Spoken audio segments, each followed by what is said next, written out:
Mobile hunters, our buddies over at Tethered are always innovating to keep us more mobile and in the game when it counts. From the Tethered One Sticks, the Fast Pack, to the Ultra Lock Saddle, Tethered is always designing to increase comfort and utility while reducing bulk, weight, and fiddle factor of mobile hunting gear. And now, they've outdone themselves yet again by creating the carbon fiber forged Predator CFX platform, the latest fully featured mobile saddle platform that raises the bar for what's possible in mobile hunting gear. Whether you're new to saddle hunting or an old tree climbing veteran, go to tetherednation.com for all your saddle hunting gear.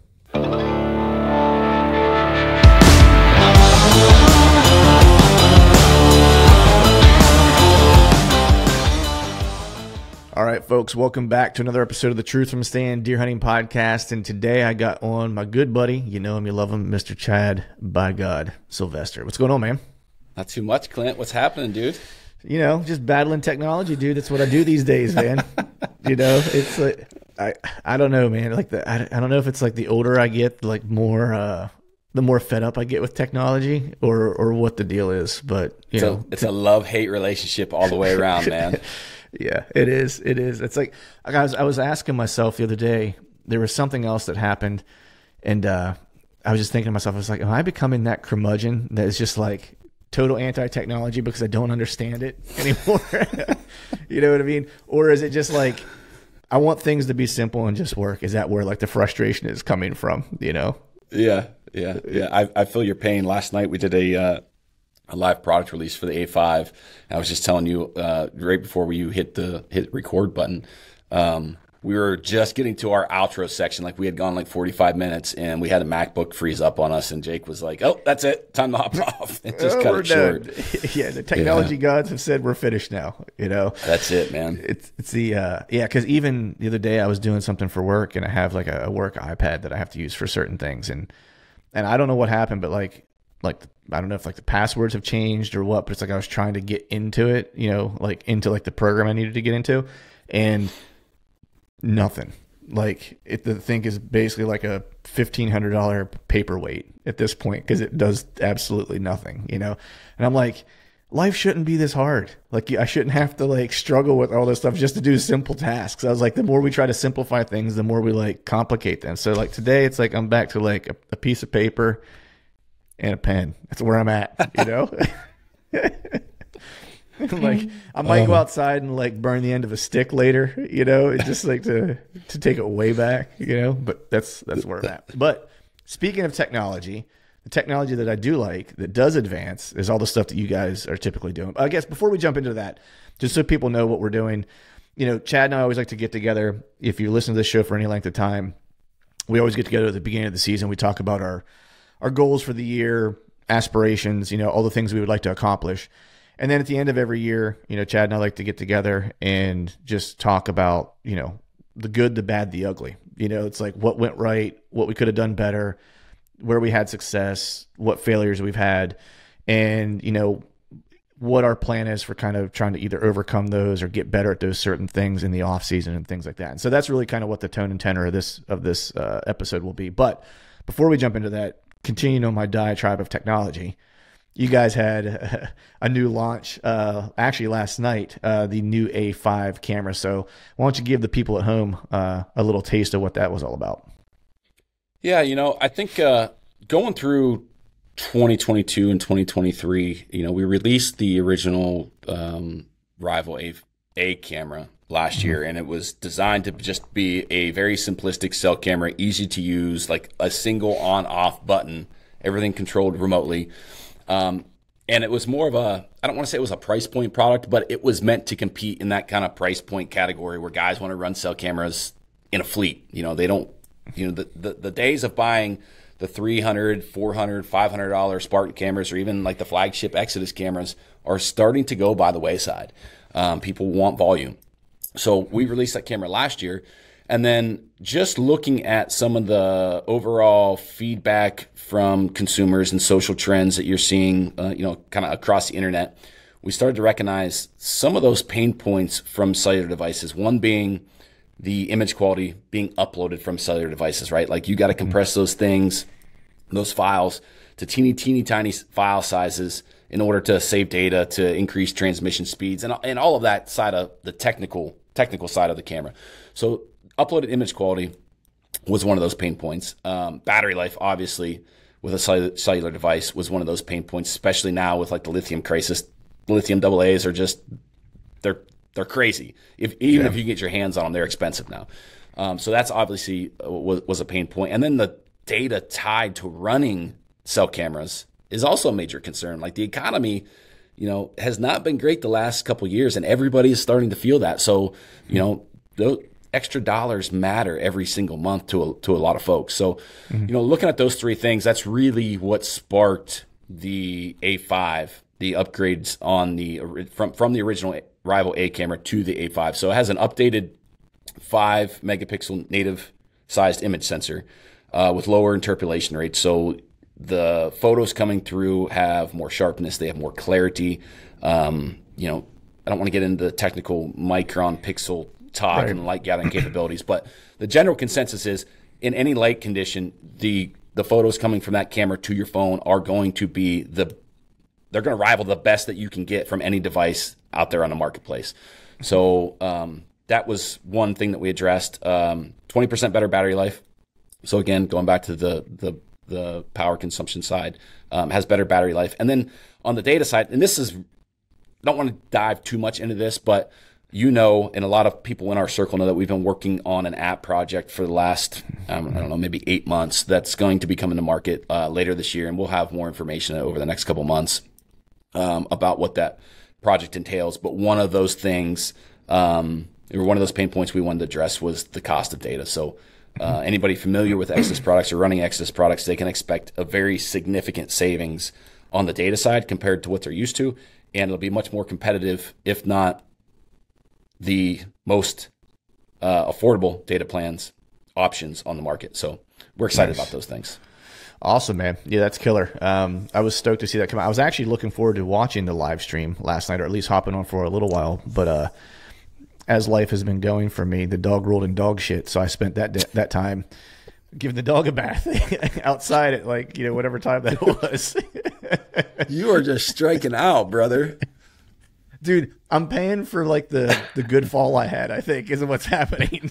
Like the chickens have come home to roost for me at this point, so I figured I would interject that little piece. But, I'm stoked that you guys have the update coming, man, because I will say that, the pinch that I feel more than probably anything is and I think this is probably true for people who just run cameras in general, is the battery side of things, right? Especially for places that some of the places that I don't get back to very often, right? I have cameras that are in some places that are several hours from me. And so, depending, you might get that, false trigger leaf in the fall, or something like that you go back and now, your batteries are almost dead, or they are dead. I just had one camera that I pulled and had a really good deer on, and I was stoked to go back. And I remember when I went to kind of check it, it was, and this isn't a rival. So, but just speaking on battery life in general, just making that point more salient, I guess. I think I checked it in late August, and I had plenty of battery, but it was one of those setups where it was on a scrape, and I was like, it could get a little dicey if I start to get some false triggers of leaves start changing and stuff like that. And so I go back to check it just 2 weeks ago, and I pulled it, and of course, the batteries died on October 31st. You know what I mean? And so that 20%, man, would have got me, through probably the first 2 weeks of November, which is really the first 2 weeks of November, which is really what I was looking for. You know what I mean? And so it's the battery life is going to be a welcome change, I'm sure, for anyone who's running, whether they're running cell cameras or not. Battery life is always kind of one of those things you're always playing Russian roulette with. Yeah, without a doubt. And even beyond the A5, while we're talking about power sources, we have a new solar panel coming, the SP24. That'll be here in a few months. We have a regular SD card camera coming the end. We're gonna announce that the end of January, and then we have a second cellular offering coming later this summer, kind of in conjunction with that app release early summer. So got a lot of stuff shaking out, man. Awesome, man. Well, I'm looking forward to it. And then of course, we have the Harrisburg show that's coming up that you guys will be at as well, which I think starts correct me if I'm wrong here. I don't have the date in front of me, but I want to say it's like around the 3rd of February. Is that the first day, maybe? That's sounds right. I don't know. I think it might be just a day or two later than that this year. I think it kicks off the first Saturday of the month. The first Saturday of it is the 3rd February. It is the 3rd. Yeah, yep. I just pulled it up just to make sure. 927 in the archery hall, same place every single year. That's right, and I should be there the 3rd to hang out, and maybe even a little bit the 4th. We'll have to see what the schedule holds, but I'll definitely be there the opening Saturday, because that's always kind of my plan. So stop by, talk some deer with us, check out some cameras, and chop it up with the crew. So now, all right, now that we got the business end out of the way, let's dive into the fun the good, stuff. the bad. Yeah. The good, the bad, the ugly. So let's start with you. I always like to start with you to kind of get your sense. And we always start with the positive on this show. We want to be positive first, then we're gonna take you down into the doldrums, and then leave you with the sad story. We'll make you depressed when you get out of here. So we'll start with the good. So this year you were in Idaho for elk, and then you basically spent your fall in and around Ohio, essentially, right? Because you spent a bunch of time out in Idaho. And so what was let's start with Idaho first. What was the good part of Idaho? Like, where was, because last year you killed a bull the year before, right? So that's right. One would think that finding that type of success again would constitute good, right? Or an upgrade of that type of success, would constitute good, right? But, you and I are very much the same, where field tags, great, but that doesn't always necessarily equal success. There's a lot of ways to have success or to determine success. So what was the good part of the Idaho hunt this year? Man, the Idaho trip was absolutely fantastic for me.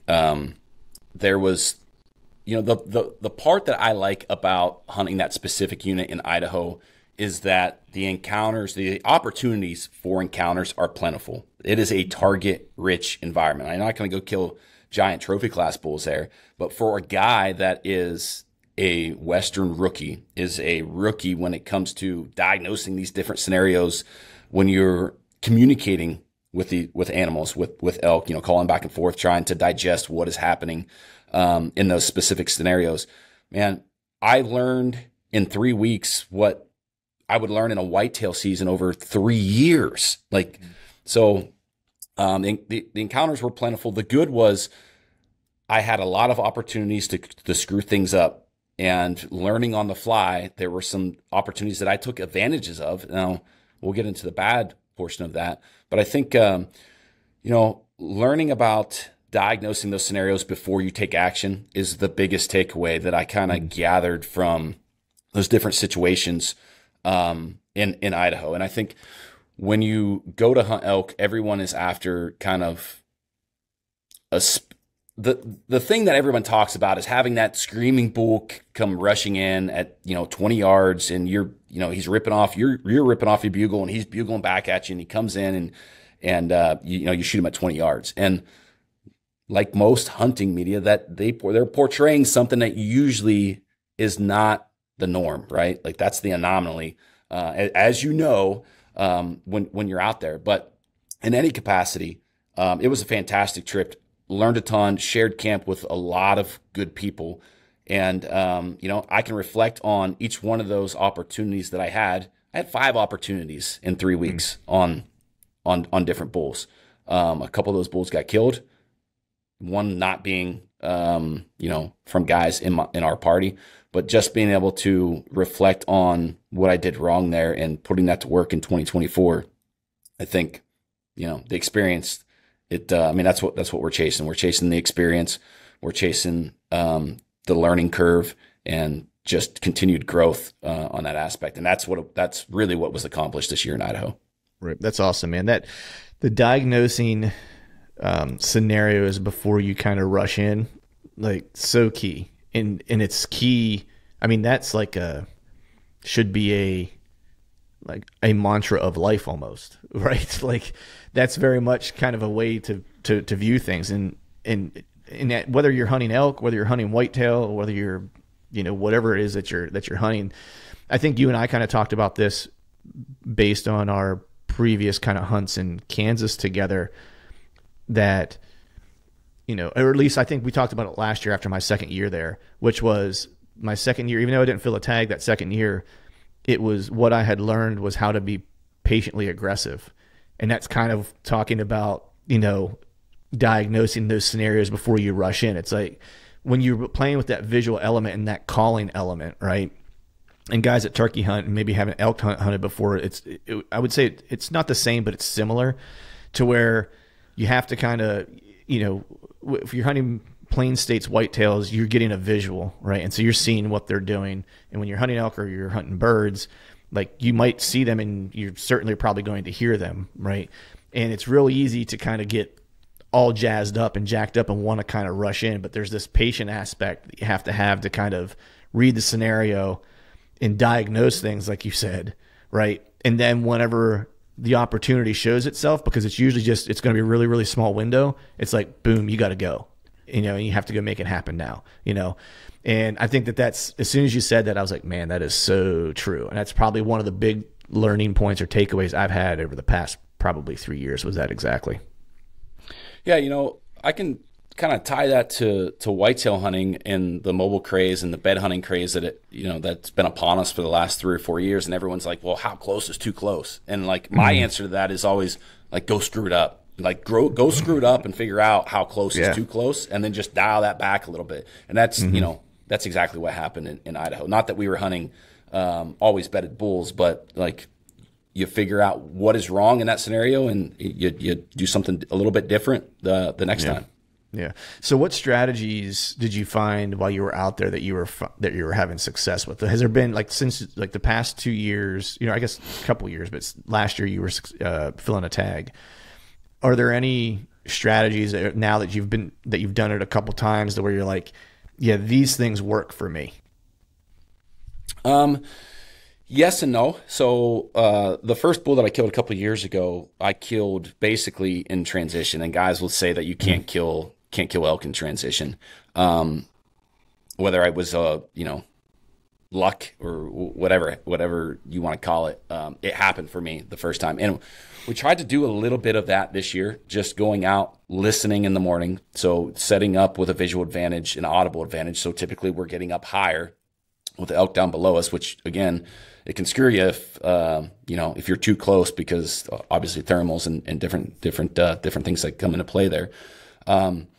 But what we found it is harder in transition, because elk, you know, when they're moving from their feeding back to their bedding, like they're on a mission. They have they have a place where they want to be, and they're going there with purpose, right? And I think purpose and intent is the big thing there. Their intent is not to mess around and defend their cows for another bull. Their intent is to take their cows or follow that lead cow, that harem, and get to the place where they want to go. So you can kill them in transition, but a lot of times it is more difficult. And that's where, to your point, is you got to read those scenarios and know what's happening, because maybe it is better to kind of play the bird dog in that scenario, follow them back to their spot where they want to be, and have a little bit of passive aggressiveness.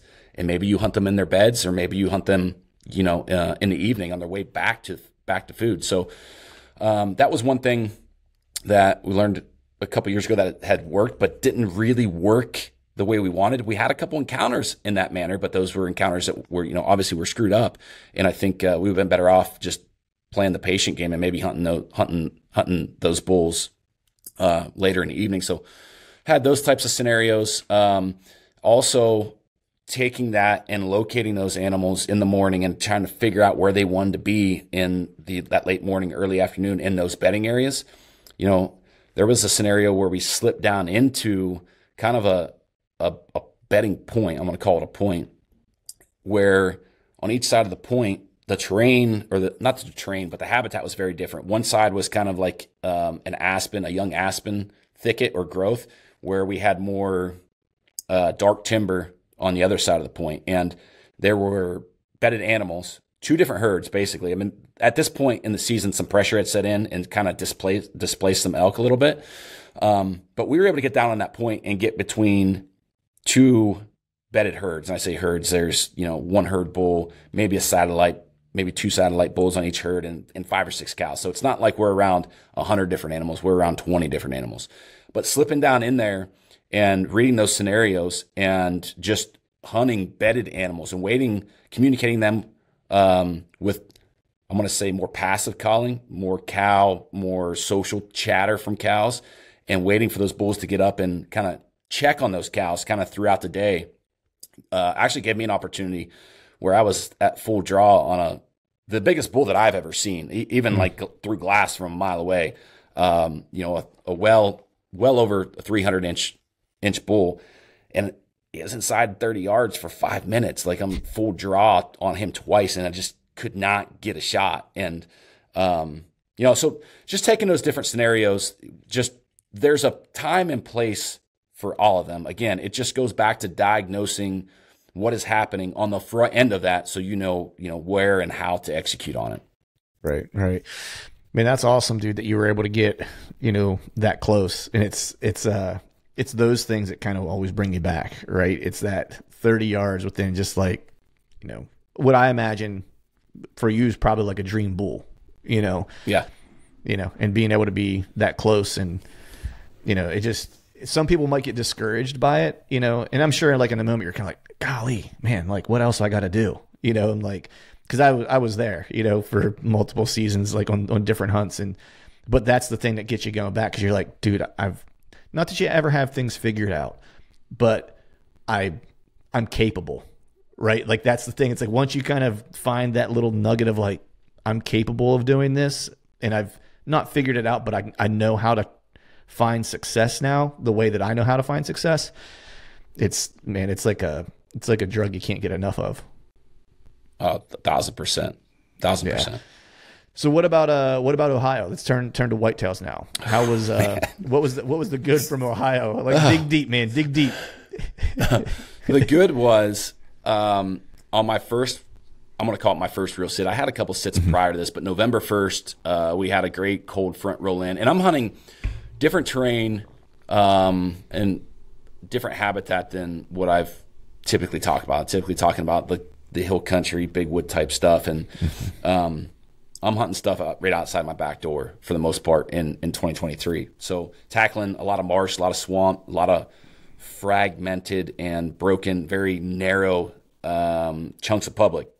But there was one deer that we had on camera over the summer that I was like, it wasn't like leaps and bounds bigger or ahead of a lot of other deer, but it's 150 class, 150 inch class 10 pointer. And I was like, you know what, if I could get on that deer this fall, man, that would be absolutely fantastic. So it wasn't really what I had. I didn't like pencil that down and say, hey, that's the deer that I'm going to hunt. That's the only deer that I'm going to chase. Cause I've done that in the past, but that wasn't it this year. But on that first real sit, November 1st, I had that deer 40 yards. And 45 yards. We'll call it 45 yards. But man, it's just like the thing with the rut is, everyone talks about having the lucky horseshoe in your pocket, like when it's turned the right way up, right? Like you get one come screaming in, chasing and tailing a doe. But for every time that horseshoe's pointed in the right direction, it's also pointed in the wrong direction for somebody else. And that's just the way it played out, man. That's just the way it played out. Right. Yeah. I remember, you telling me about that and just kind of how that setup was, and how like the setup was awesome that you had in that general area.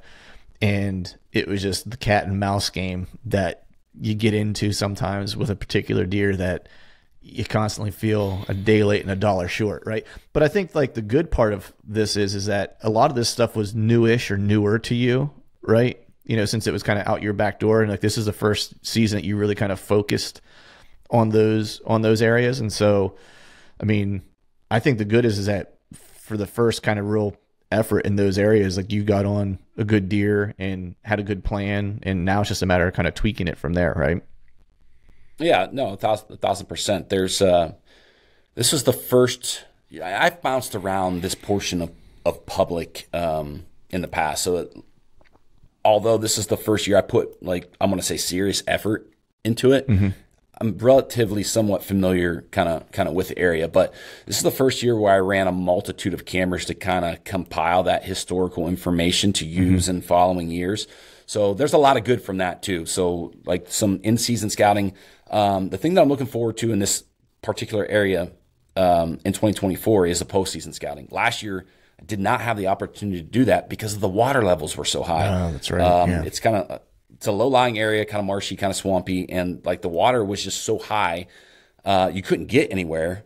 I mean, you literally would have to be in a kayak or canoe and float it, and then you can't even see what's happening. Can't really see any of the sign that's laid down on the ground, and it wasn't cold enough for that water to be frozen, so you couldn't even walk it. Right. So kind of missed out on the postseason scouting last year, but it's something I'm looking forward to for 2024. Nice. Awesome. Well, I think my good is pretty simple. Keep it brief. Was Dude, it doesn't get much gooder. Yeah, it was. The obvious stuff was that for whitetails, because I didn't go out west this year. I was all doubled down on Kansas. Really was the focus, and that of course people know how that played out. I killed a great buck out there. And the field tag, so that was the good part, and did it on day 2. And this is part the good was that I didn't have to wait long this year to be right. I guess the buck I killed in Pennsylvania, it was an area that I'd played around with for a couple years, had gotten beaten there a bunch of times, and was able to finally fill the tag and give a buck a kayak ride, which was a goal of mine. So I reached that goal, and the tags being filled was the good part. But the good part for me even more so was the fact that all the work that I had put in and all that long-term data, it finally came to fruition. And I knew that it would. It was just a matter of what year was it going to finally all kind of come together. And this was the year for that. And so the good part was that a lot of the hypotheses that were incorrect the years before, and I had to kind of keep tweaking how I thought or how I hunted a spot or whatever the case was, all those kind of small changes over time, made the difference finally this year. For the Kansas piece, it was redemption and doing it the way that I wanted to do it from the ground, and kind of having that goal from the outset when you and I went out there the first year saying, we're going to do this on the ground, spot and stock, or however we need to get it done, but we're going to do it from the ground. And yes, field tag, awesome. Type of deer I shot was awesome, but the thing that was probably most rewarding to me was the fact that that I did it the way I wanted to do it, and I did it on the ground. Like that to me was the good part. And so I don't really have any other. Like you said, it doesn't get much gooder than that. You could get into the strategies and stuff like that came into play. And I think part of it too, like the good part for me for the Kansas piece was being able to see that deer the day before, and it really, and this is kind of like a long-term good part, is that I think that experience over the past 3 seasons there, and particularly this hunt, and I'm trying not to over rotate or add more credence to this year's kind of hunt than years past, because it's real easy to say, well, this was successful, and so this is the way I need to do it all the time now. So I'm trying to be mindful of not kind of jumping to one side too far, so to speak. But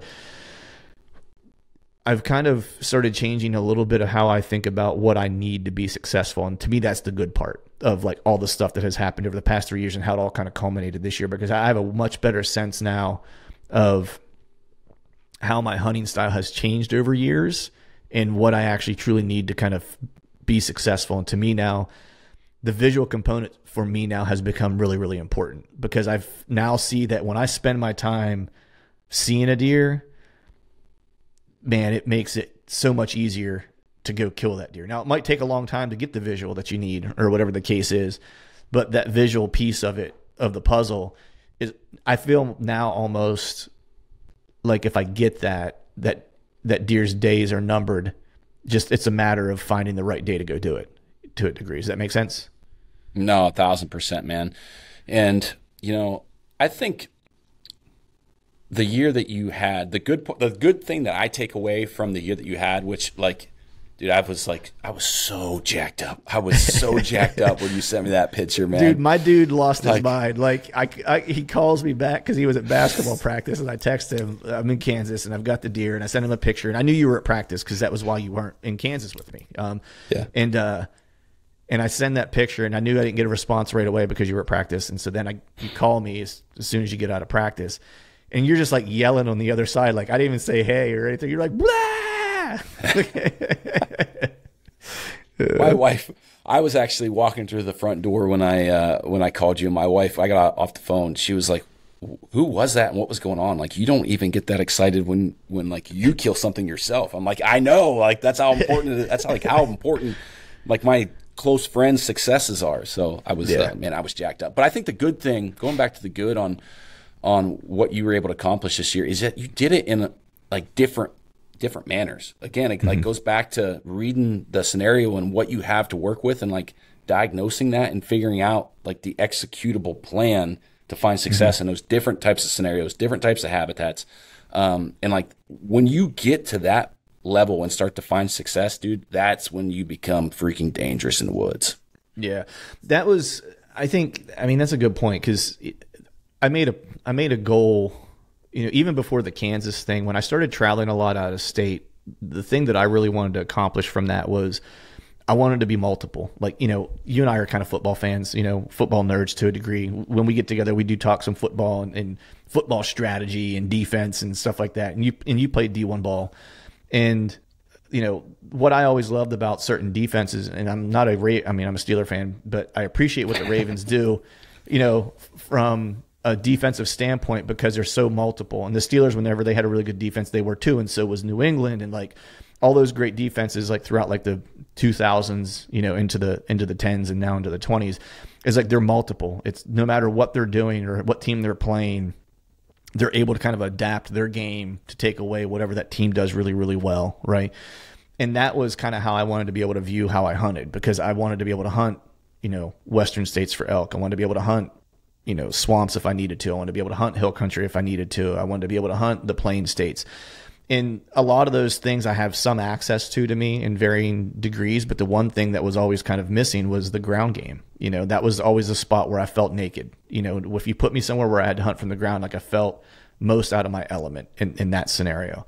And, you know, and so for me to be able to kind of do it in completely different habitat types in the same year in two different states, that kind of started to let me know like I'm headed in the right direction of being multiple, that wherever I go, whatever terrain I'm in, I know I have a tool bag that I can draw from that can get the job done. And it's funny because it was something you said last year when you killed your bull, that my game from a hunting standpoint, I just slightly adapt it like for where I'm at, you know, because when you killed that bull the year prior, you were like, I'm just going to go back to how I know how to hunt, you know, and try to kill a bull doing that. Right. And so that was a lot of what it was for me, was that, especially, you know, in the plain states, was that I'm going to try to kill a deer the way I know how to kill a deer. But I'm going to slightly change it because the terrain and the habitat is calling for me to slightly change it. But my approach is still going to be kind of, you know, the approach that I like to take, which is find where the deer is at and then kind of intersect him. Like, I'm not skilled enough to like spot him and go kill him in his bed. Like, I'm not skilled enough at that yet. So I need to find like the weak point in his travel route or the weak point in his security area to kill him, because I'm not good enough at truly stalking a bedded animal to get that done. And so I kind of drew back from that and said, all right, let's figure out another way. How can I kill this animal? You know, how can I kill a deer in this kind of scenario using what I'm good at, but also having to kind of play his game to a degree because I'm on his turf at this point. So, but yeah, that was the thing. Like, that was the good part, was that, you know, I have more confidence now to be able to go whatever kind of scenarios are that a state kind of provides me, and know that I have tools to try to get the job done. Yeah, man. It's self-awareness. Like, people talk about it in their everyday life, but like it makes a difference. Like in hunting, it makes a difference. You got to know what you're good at. Got to know where your weaknesses are. As Kenny Rogers once said, you got to know when to hold them, know when to fold them. You know. So, all right. So now let's move on to the bad, and we'll go in the same order: Idaho, then Ohio. So, what were the challenges, the setbacks, or the bad kind of aspects of the Idaho hunt? Well, the bad portion of the Idaho hunt was obviously did not fill a tag. There was a lot of bad. I mean, there was a lot of bad. The second day, I mean, we could do a whole damn episode on this. I'll try to be brief, but the second day of the hunt, read a scenario wrong, was within 70 yards of a bugling bull and pushed a cow. He was with a hot cow. Didn't read the scenario right. Pushed him to a group of guys who had come in 4 hours later than us on horses, like set up there for 10 minutes, and that bull went right around the mountainside, and boom, dude shot him at 20 yards. Super happy, super stoked for those guys, but again, like that lucky horseshoe was just pointed up for them, and it was down for me. Right. So look at that. One missed opportunity, or one screwed up opportunity. I actually hit a bull on I think it was day 9 or day 11. I can't remember. It might have been day 11. And it got to the point where, I was out there with John, and we would hunt together, but we would take turns. Like, I'd hunt in the morning, he would call. Like, if we got into a scenario where we needed a caller, and hunt like in a pair, we just kind of alternated opportunities. And sometimes you'd go a day with no opportunity, and so that guy got to hunt again the next day or whatever the case was. But so we went a handful of days where I went from that first opportunity the second day to day 9 or day 11. And it got to the point where I was like, you know what? Like, I'm going to kill a satellite bull. I don't need to kill a herd bull. I'm not there yet. Like, again, self-awareness. Right. And so we had been playing with this herd of elk for 2 or 3 days. And the scenario was right where we were getting a drop on them. We'd come up above them while the thermals were still rising in the afternoon. And then as those thermals started to drop, we figured out, or I did some scouting and found where they were wanting to head for a nighttime feeding area. So we'd get above them in the afternoon, and then we would get downwind while maintaining, elevation. And then as that sun started to drop, just on the edge of those thermals starting to pull down, and they typically will bugle and tell you that, like they'll rip off a bugle in their bed and be like, okay, we're going to start heading down the mountain now. We would get the drop on them and shoot over and try to cut them off. And we had done that for 2 or 3 days. Dude, I got some sick GoPro footage of this, just like wild bulls screaming in your face. But I just could not get that herd bull to commit and like get between him and his cows. Like, I just could not figure out how to do it without screwing that whole opportunity or that whole herd up, and not having, forcing myself to leave that opportunity to go find other elk because I screwed it up. So I was being a little bit patient there. But fast forward to day 9, day 11, whatever day it was, I was finally like, you know what? There's a herd bull or a satellite bull in here. And like, the scenarios happened over and over and over. The herd bull is above and downwind of his cows, so he can maintain, that scent and monitor what's going on. And then you have a satellite bull that is upwind and kind of on the same elevation as those cows. And when they drop in the evening, the first thing that herd bull would do would get between that satellite and those cows. And it was just like a little bit of a standoff there. And I actually saw that bull chase that satellite around that ridge one evening. But it got to the point where it's like, I just knew I probably was not going to kill that herd bull. And at that point I was like, I'm just going to go after this satellite. So as we got the drop on them, we were losing light fast. And, when I just made the decision, like, hey, I'm going to cow call my way over to the satellite, and he's going to think there's a lonely cow coming over to him. And that's exactly what happened. I played that scenario out, and he came into 10 yards, dude. 10 freaking yards, bugling, and it was low light. I was at full draw, and when I drew and looked through my peep, I could see brown and white, and I couldn't tell where my pin was settled. And the old me would have just been like, rip it and worry about it later, Right. And I was like, well, I need to, like, these are hard opportunities to come by. Like, you can't screw these things up. So I pulled my eye away from my peep, and I saw that I was shooting between the crotch of a aspen tree, but between the crotch of the aspen tree was that bull's shoulder. And I'm like, at 10 yards, I have the setup to make that shot, dude. So I let it rip, and boom, he wheeled out of there, and he went like 60 yards. Tried to give a bugle and like just ran out of air. And I'm like, oh, dude, that bull is smoked. Like 100 yards down the ridge, like he's going to be laying there dead. So go through the normal recovery process. I sit there for 20 minutes, actually get a hold of John, let him know what happened. He stayed up there at that point. So let some time pass, and then I just went to go look for the arrow. I had expected to find the arrow stuck in the bank because the bull was a little bit higher in elevation. I was kind of shooting uphill, but 10 yards. I expected to find the arrow stuck in the bank, and when I went over there, I couldn't find my arrow, and I was like, "Oh man, this isn't good." So I dug around and looked and looked and looked, and I found the last 3 or 4 inches of my arrow. So just basically the fletchings and a knock, and a little bit of blood on them. So I was like, "All right, well, I'm guessing that arrow went in, and as it went in, when he wheeled around, the tail end of the arrow hit that aspen tree that I had to shoot through, and broke off."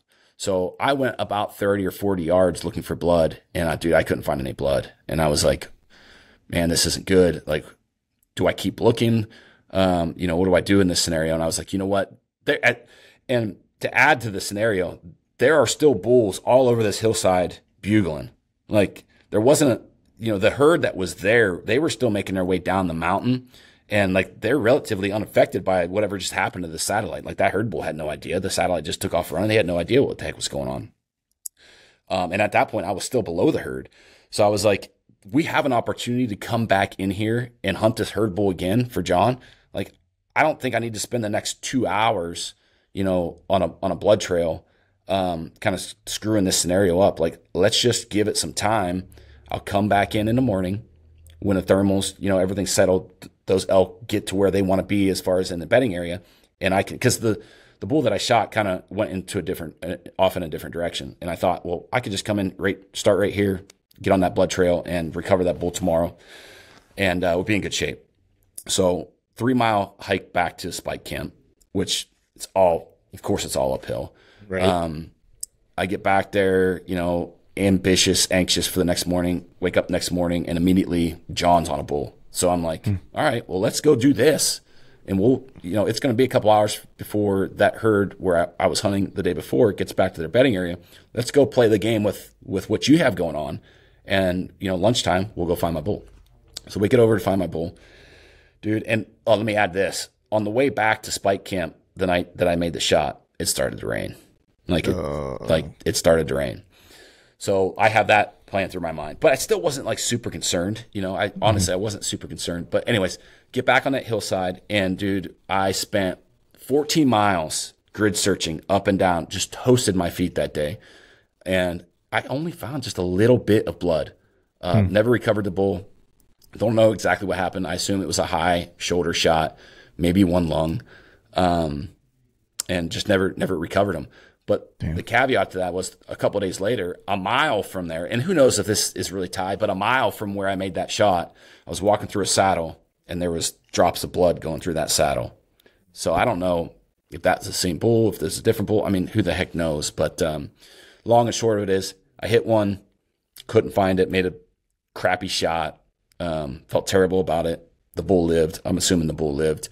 And then fast forward to, I don't even know what day this was, day 19 maybe. I have that encounter with that giant herd bull, and I got busted drawing when he froze up inside that 30-yard bubble. He was behind some brush when I drew, and I thought I had enough to make it happen. And at that point, I think he was probably at 15, 18 yards, and he just froze up, and I'm like full draw for minutes, dude. And I'm like, I do every trick in the book. I pin the cam to my leg. I have the mental David Goggins voice running through my brain. Like, listen, if you let your bow down, the gig's up. It is over. Do not be a bitch. You hold this thing back with everything you have. So you kill this animal and get to go home and see your family and see your kids. Don't be a bitch. I just kept saying that over and over and over. Well, finally, after a couple of minutes, obviously I had to let my bow down. And when I did, the bull turned, and I thought he was just going to walk away. Walk out of my life forever. And he didn't. He turned and started to head in a different direction, basically parallel the same way he came in, or parallel me in the manner that he came in. And I thought I was going to have a 12-yard shot at the end of this deadfall. And he got through. Dude, I made the ultimate sin. The ultimate sin when you're hunting from the ground, especially close quarter with animals. He got into an opening, and I could start to see his headgear. I could start to see his body, dude. And I made direct contact with his eye. And he looked at me, I looked at him, and I thought, what the hell did you just do? Right. He took one more step and I drew, and then that was it, man. He knew something was not right. Like, and I think to me, it was the visual contact. Like, we made that visual contact and he was like, hey, there's something over there. So yeah, I'm out of here. Yeah. Yep. Damn, dude. Yeah, that's bad. You know. Yeah, it is. I might even said that, like, that last part was ugly. Like, it was.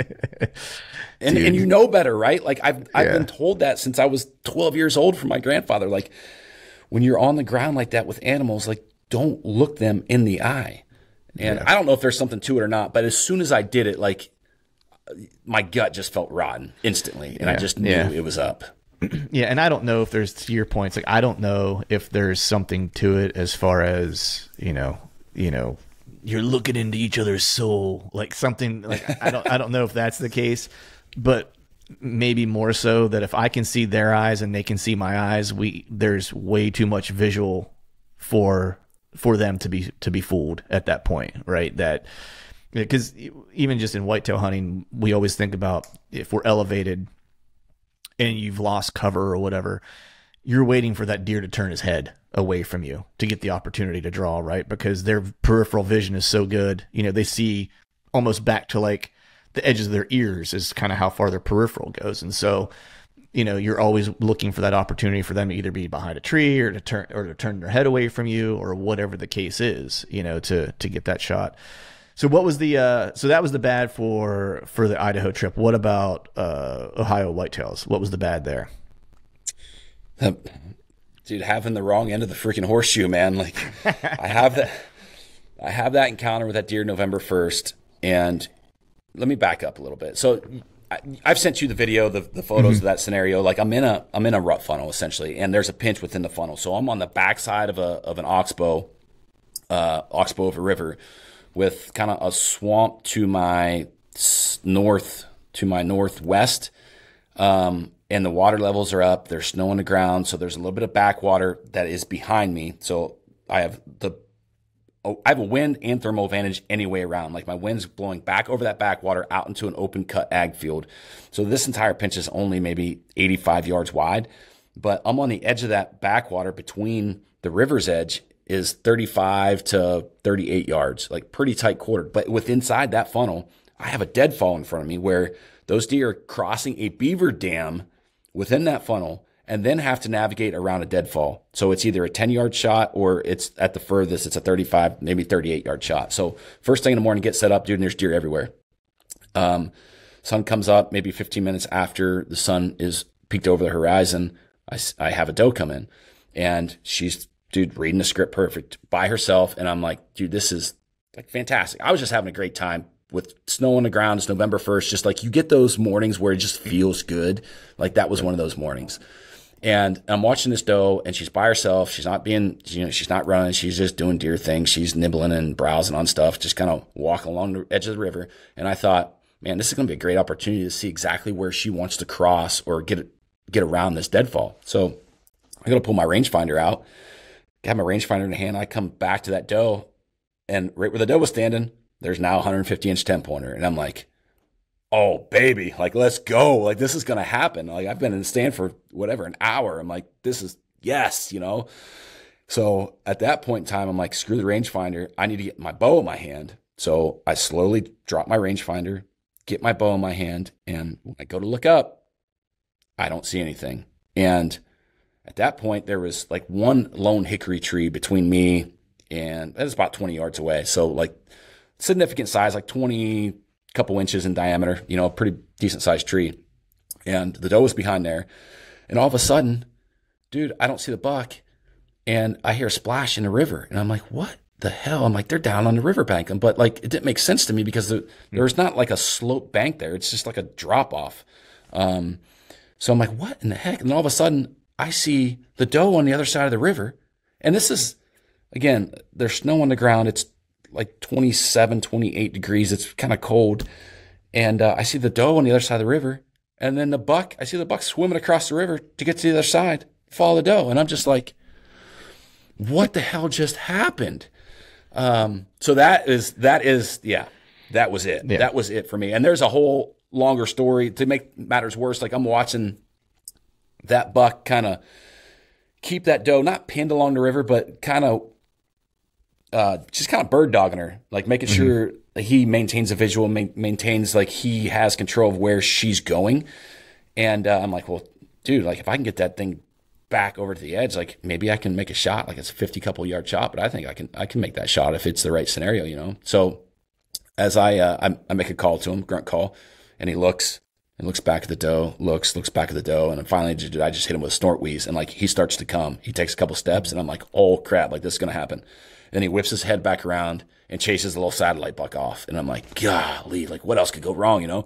Well, what else could go wrong? In my mind, I'm thinking, if they maintain what they're doing along the edge of the river, I'm going to climb down and just kind of parallel them on my side of the river, dude. And like, if the opportunity presents itself, I'll shoot across the river and try to make a shot across the river. Well, about the time I'm watching that buck and that doe through my binoculars, they're maybe 75, 85 yards down or upstream of me. Now, here comes a small little forky on my side of the river, chasing a handful of does, like right where I want them to go, run them right upstream, right past that deer. And then like everything, all chaos breaks loose, and I like lose visual, have no idea where all the deer went. So yeah, man, like things, you put yourself in the right scenario, and at times anything that could possibly go wrong. Like that, that's just part of it. Like I said, if I would have been on the other side of the river, it would have been a different story. It would have been having, you know, the horseshoe right side up, being the luckiest guy in the world, having a 150-inch 10-pointer swim across the river in your lap. So it's just part of it. Yeah, man. It's it's such a, you know, I always kind of say, I think the longer you do this, you recognize that a lot of the failures are less, not so much what we do or what you've done or whatever the case is. It's more so the deer doing deer things, you know? And I don't know if it's like I've started telling myself that to make me feel better. Like, cause that was that was what I did, you know, with like a lot of the stuff in Kansas, you know, over the past several years, or even like the spot in PA that I was trying to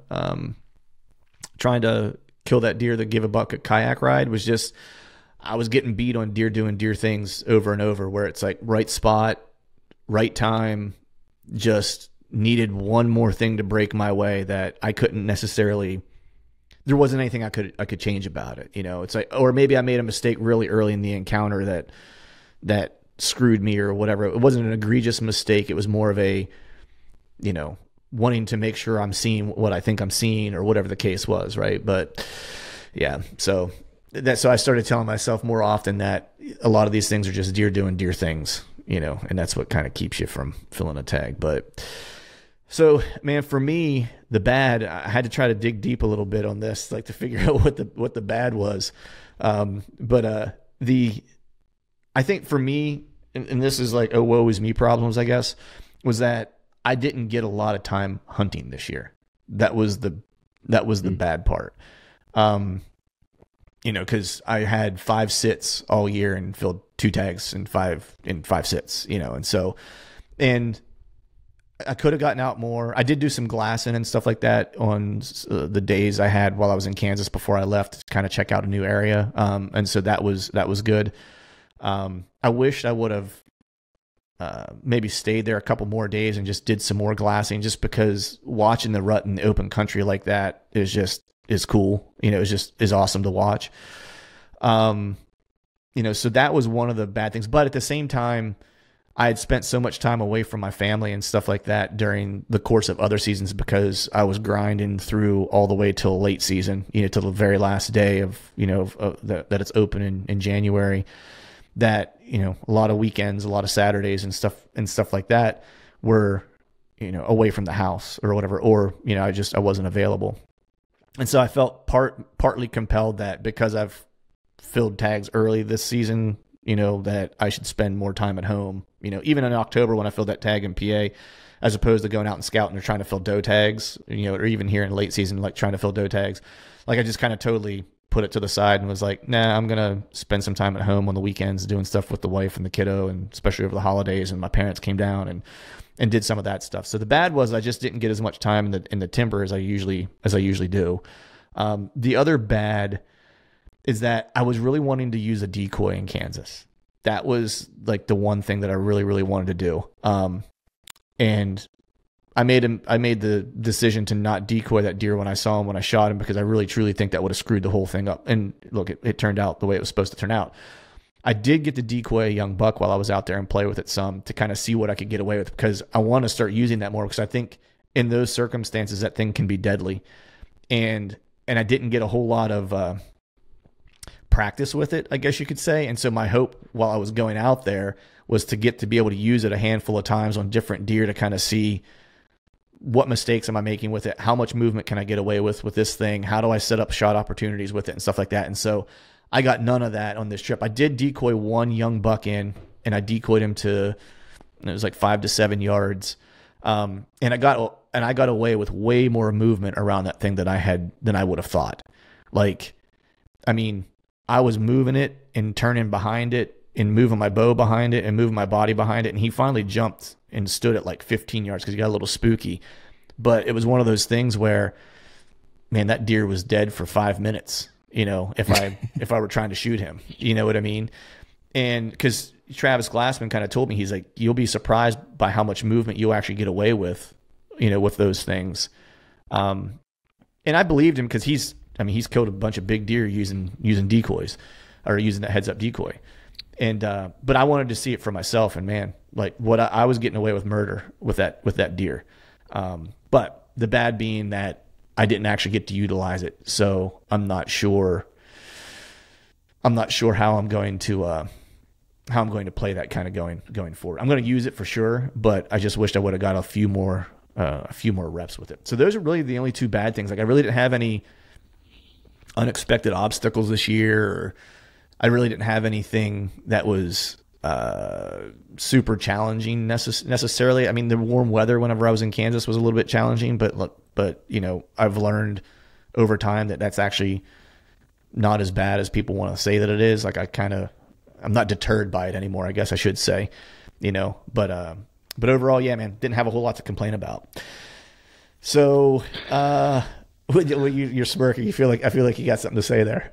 Well, no, you just, you know, there's years you take your lickings, and then there's years that, you know, you celebrate the victories. And, this was just one of your years, dude. You go back and look, and and I guess part of the bad for me too, I didn't mention this, was like not being there in that moment in Kansas, because I know how much that specific hunt in that area, in that state, like I know how much that tag meant to you. Right. And then like just replaying, I don't know, I guess it was 3 years ago now, when you were there, when I killed my deer in Kansas, like not having that memory, like that was part of the bad. That did bum me out, like going into the season knowing I wasn't going to have that opportunity to kind of share that moment with you. But I was still excited, as excited as one could be, being 1,200 miles removed.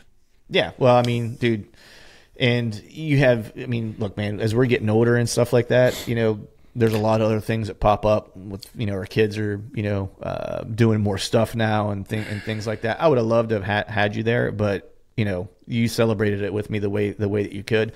And I knew that you would be stoked, and you were.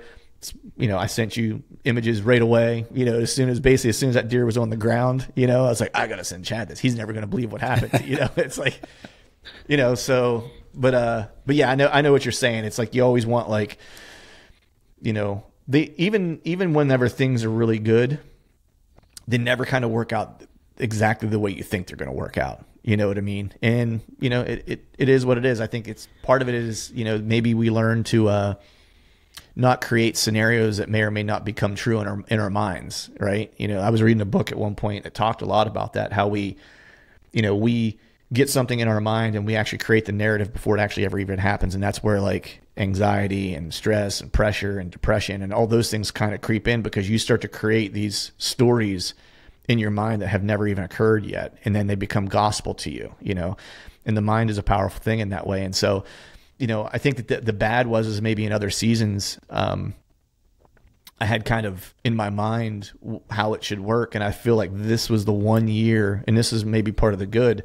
And actually it is part of the good, was I was able to kind of go into whether it was PA or Kansas, and I had very little expectation of what was going to happen, you know, even to the point that I didn't check trail cameras like in the, leading up to the season, like in season. I didn't check any trail cameras. I had no clue what deer were in what areas. In Kansas, I couldn't run any trail cameras or do anything like that. It was all based off of historical data and like historical knowledge. I'd built both hunts, and it was very freeing to be able to do that, to where I was able just to go hunt. And that was another kind of good part. The bad part had been in years past where I would try to create these narratives and then live them out potentially. Right. And so you always become dissatisfied because it'll never meet what your imagination creates. Right. And so this year it's like, I just didn't even do that. Part of it was because I just didn't have anything to create that with, and went from there, other than I knew that one's the spot in Kansas. I knew that would be where my opportunity would be. But so, all right, moving on to the ugly. What was the ugly for you? I think we kind of touched on them a few things, but what was if you had to kind of pinpoint the ugly, what was the ugly? The ugly, the all-time low of the season was, so I described this, that kind of the ridge system where I shot that bull in the shoulder, couldn't find it, and we wanted to come back in there to hunt that herd bull, right? Mm-hmm. So a couple days go by, and we're back in that spike, kind of hunting out of that spike camp, and I was getting low on water. I had enough water for half a day, right? And I thought, I'll get water at some point today. Well, fast forward, I run out of water at like noon, right? The evening hunt, we go back in to hunt that herd bull. John has an opportunity, a long shot, but he has an opportunity at that herd bull. And like, we're quite a ways away. And he gets a hold, like I can hear him yelling my name. Like, it's long after dark. I'm on my way back up to kind of this meeting point, like in the saddle on top of the ridge before we make the ascent back up to spike camp. And I hear my name being yelled. I'm like, oh shit, dude, he shot something. Like, yes, Right. And he's getting closer, and I'm like, John, I'm over here, I'm like flashing my light at him, and I don't see any headlamp. Mm-hmm. So anyways, like 40 minutes go by, and like we're going through this nasty, thick oak brush, choke cherry stuff, just nasty. I get over to him. He's like, my headlamp died. I was like, okay, well, like it's an hour past dark. Like, did you shoot? He's like, yeah, I shot. It's like, I don't know if I hit him. I can't find my arrow. I don't even know where I'm at. He's like, where do we drop our packs? And I'm like, oh boy, So we spend the next, and I've been dry for 5 hours. I spend the next 2 hours trying to find his arrow. We find his arrow. He missed. He made a shot at that herd bull. Like, he'll admit he did not go through his shot process. So like he had no chance once he let that thing go. But anyways, missed that herd bull. So we have a 3 mile, I've been dry for 5 hours, make a 3 mile hike back to camp after going through, the nastiest, thickest stuff possible on our ascent. And all I want is to get back to camp and have just a drop of water. Like, I haven't eaten anything either. I'm like starving. So we get back to camp and I have a little bit of water, and it's like almost midnight, knowing you got to get up in 3 or 4 hours, to do it again. And I thought, you know what? I'm not going to eat anything right now. I'm just going to get some water and just hit the sack. So do that. Get up the next morning, and all I wanted was food, dude. All I wanted was like any kind of food. So I tear open, a Peak Refuel meal, one of the breakfast granola things. Well, I missed a key part of this. So going in after I had missed that or screwed up the opportunity on that herd bull, I was on my dirt bike riding from our normal camper setup that we use as like a hub. And I rode like 10 miles to a trailhead, and I had everything on my back, including my food sack, right? Well, when I was riding my dirt bike down the road, I kept hearing this weird buzzing noise, and I thought it was like air hitting my helmet in like a weird manner. And what I realized was when I slowed down, the noise would slow down. So when I finally turned and looked, my food sack had dropped off my fender and was like rubbing on my back tire. And I literally had scattered all my food for like 3/4 of a mile down the road, right? So I'm like, shit, I got to go back and pick all this stuff up. And the food was all tore up and like bags were broken. And I'm like, but that's all I had. Like, you know what I mean? Right, like you're out there in the wilderness, like you got to use what you got to use. So anyways, recover all that stuff, go back to spike camp, yada, yada, yada. Now I find myself that morning just wanting something to eat. And I just got a barely enough water to make one of those breakfast meals. And I'm like, oh man, I can't wait to eat something. I've been relatively dry for over 12 hours. And like my first thing in that morning was to go get water. But dude, I sit down and go to eat breakfast, and I stick a big spoonful of that cereal or the granola, in my mouth, and I'm chewing, and like I have my headlamp on, it's dark. And I look down inside the bag, dude, and there's hundreds of like earwigs, those pincher bugs, crawling all through my food. And I'm just like, I apologize, I'm about to cuss. And I'm like, motherfucker, throw the bag down. John's like, what's wrong? I'm like, my food's full of bugs. I'm like, F this place. I'm just like, can anything else go wrong? That was the lowest of lows right there, man. That is amazing, dude. You never told me that, man. That's hilarious. I could totally see you though doing that, because I've seen you like after like a long like grinding hunt. Like I've seen you just like kind of plop down and just be like, it's happened like when we were in Kansas. Like we're getting our tails kicked like the first year or whatever, you know. And it's like we just plop down and like you're eating. You're like, oh, at least I'm going to eat this. You know what I mean? Like shit's pretty bad, but at least I'm going to eat this. This is going to be like a good part of my day. You know, right here. It's like you're eating bugs.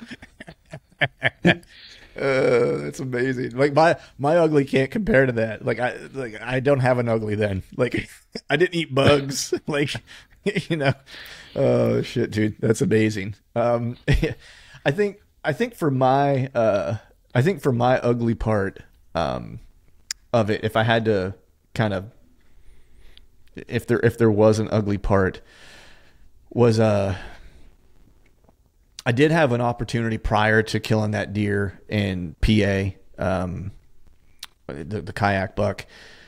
It would have been the first hunt, the second hunt of the year. I was in the North Piece and was coming out and had hunted an area and kind of figured some stuff out on this piece and kind of thought I knew where some bucks were bedded and stuff like that. And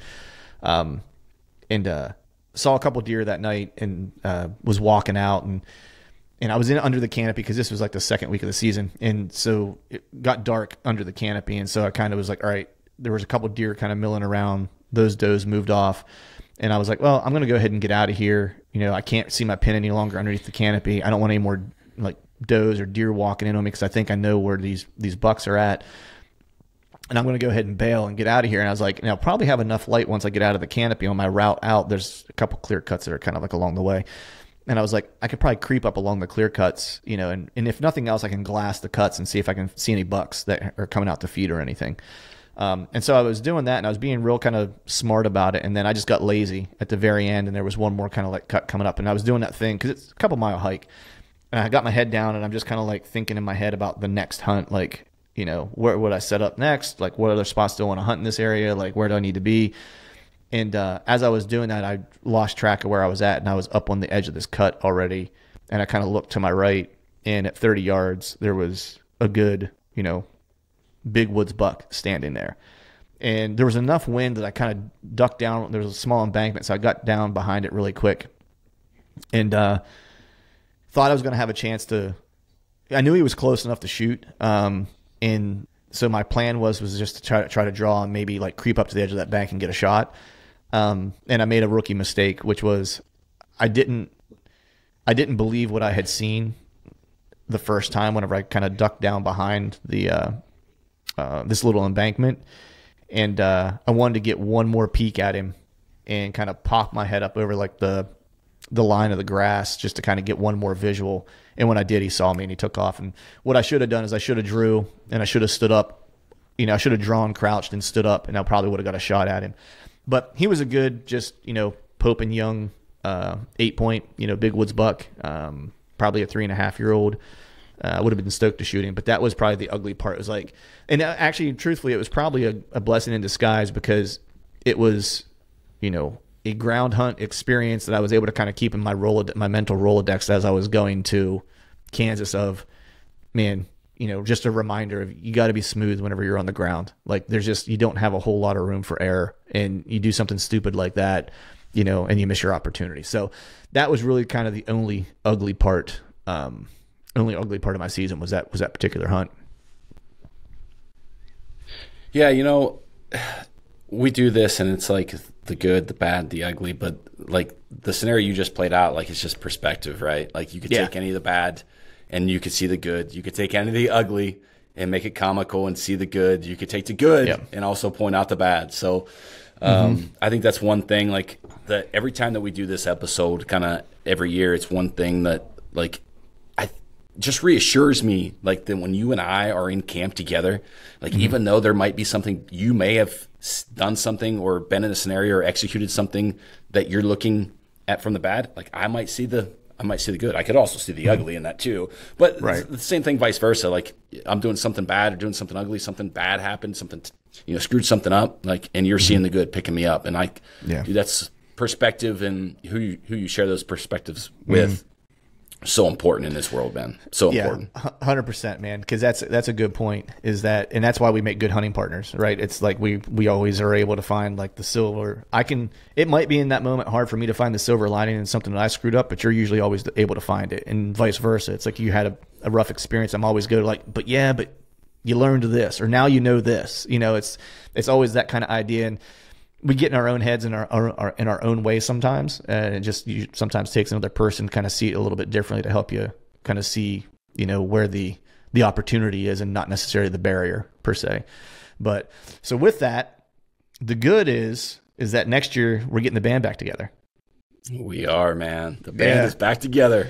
Yeah, and the other good is that I did for a moment, and I talked to you about this because I was toying with the idea of getting rid of the rut wagon, the Mauve Bomber. I was close. I was almost going to get rid of it and get something with a few more comforts. But then I think I texted you or I called you and I was like, dude, I can't get rid of that thing. Like, we've killed 2 deer out of that thing on the road and they were both booners. Like, it's like, it's not going anywhere. Like, it's crazy. No, dude, that thing, it comes in clutch. I was just telling somebody the other day, we were talking about, like, going from, I think it was like, the conversation was about going from like life hardships to like having amenities. And like the scenario that played in my mind and I shared was like going from the first time that we hunted together, staying in a cargo trailer with no heat, not like basically sleeping on the floor of the Exodus trailer versus the Mauve Bomber. And I was like, I know this sounds stupid, but like if you were there, you'd understand. Right. Yeah. No, it's like the Mauve Bomber was a significant upgrade for us, for sure. Because that first hunt in the Exodus trailer, the hunting conditions were brutal, just because we didn't see a lot of deer, and it was a tough hunt in general. But the amenities was like, it was freezing ass cold. You know what I mean? Like, we didn't have any amenities. It was like we may have been more comfortable in a tent, possibly. But. Well, shoot, man, I'm going to let you get out of here, buddy, and let you get on about your day. I appreciate you coming on. Before you jump, though, let people know where they can find out what's going on with you and where people can find out all the great stuff you got going on with Exodus. Yeah, man. Exodus Outdoor Gear, pretty much all things social. You'll find information about cameras, everything we have coming down the pipeline in 2024, and, also it feels like sometimes the arrow side of the business is a redheaded stepchild, but we do arrows too. And that portion of the business is actually scaling pretty fast. So cameras, arrows, content, all things Exodus Outdoor Gear across all platforms, man. You'll find us.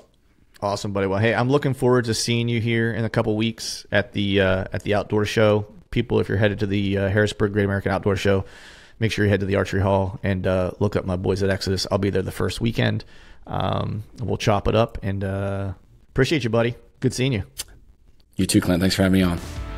All right, folks, that is a wrap for today's show. I'd like to thank all of you for listening, and if you haven't yet, please head over to iTunes and leave us a 5-star rating, and be sure to subscribe to the podcast.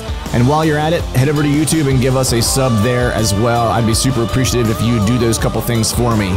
And before I shut this thing down, we need to give a big shout out to our partners who continue to help us make this podcast possible. Tethered, Exodus Outdoor Gear, and Genesee Beer. And until next time, we'll see y'all.